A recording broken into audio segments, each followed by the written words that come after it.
empresário rezando para vencer a licitação.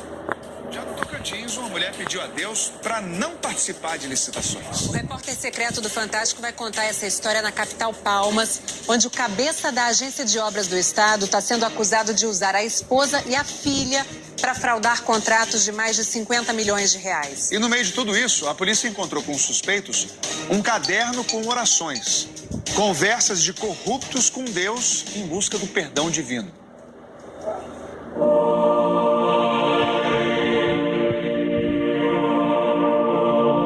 Senhor, tenho estado inquieta com as obras. Nos ajude a concluir o que começamos e não participar mais de licitação. Não permita que meu esposo seja envergonhado, envolvido em escândalo. Acabou que envolvimento em escândalo o senhor permitiu. Às 12 horas e 44 minutos, encerro o termo de interrogatório de Geraldo Pereira da Silva Filho. Ele constitui empresa para lavar dinheiro do esquema. Que esquema? Fraudes em pavimentação asfáltica e reformas em obras de órgãos públicos no estado. É por isso que o repórter Eduardo Faustini está em Palmas, capital do Tocantins. É para saber, cadê o dinheiro que estava aqui?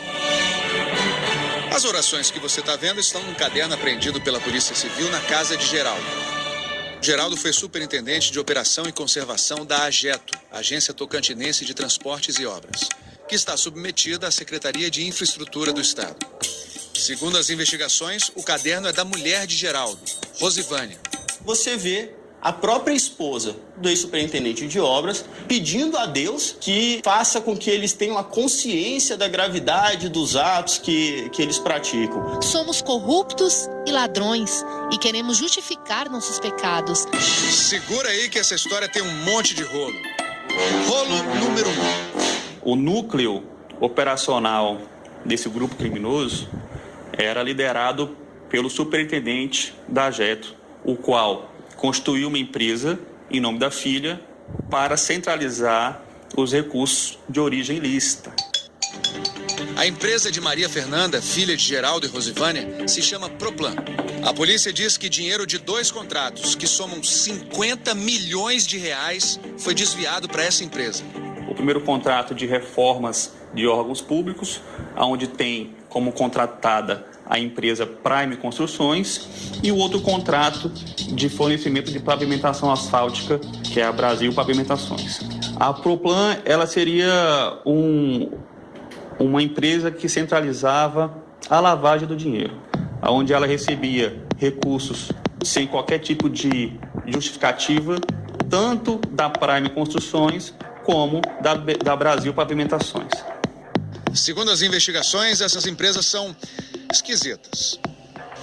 A Prime Construções está em nome de um senhor que não detinha qualquer estrutura para ter empresa que contratasse grande volume de recursos. E a outra empresa? Essa Brasil Pavimentações executou para o Estado mais de 15 milhões em asfalto, porém, ela sequer comprou matéria-prima suficiente para metade disso. Ou seja, o rombo gira em torno de 8 milhões, só de asfalto fantasma.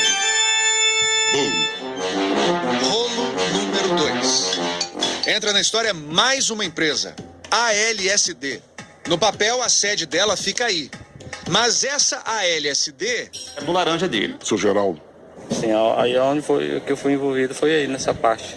Este é Antônio Luiz de Souza.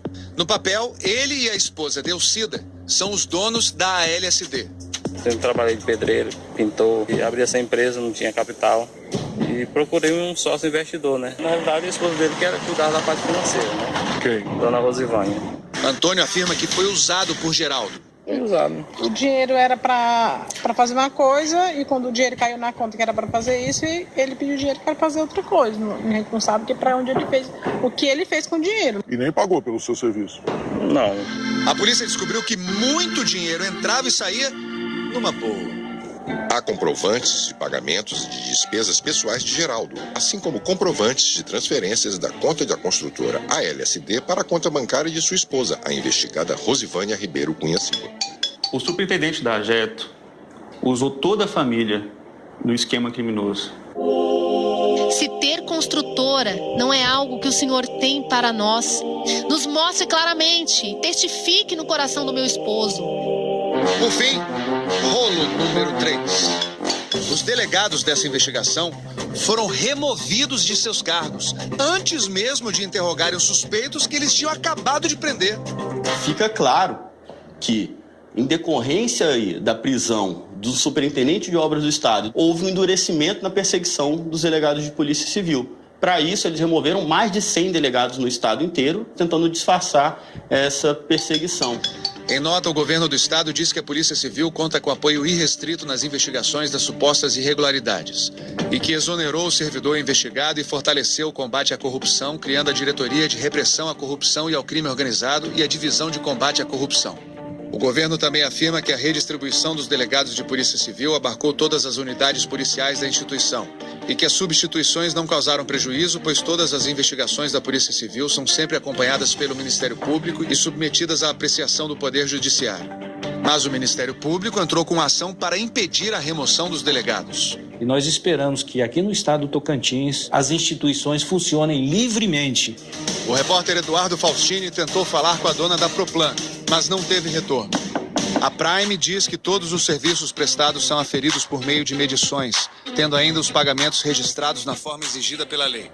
A Brasil Pavimentação diz que não existe qualquer irregularidade nos contratos que firmou com o poder público e que a relação dela com Geraldo sempre foi institucional, pública, proba e necessária. Já a defesa de Geraldo e Rosivânia disse que não vai se manifestar. Geraldo e a filha, Maria Fernanda, foram presos em julho, mas estão respondendo em liberdade. O que se viu e o que se vê na história do estado do Tocantins são atos de corrupção. É um estado patrimonialista que precisa avançar muito ainda no sentido de termos um estado moderno. É por isso que o repórter secreto do Fantástico quer saber: cadê o dinheiro que estava aqui? Perdoe pelo pecado da corrupção, pelo tráfico de influência, por fazer parte do sistema.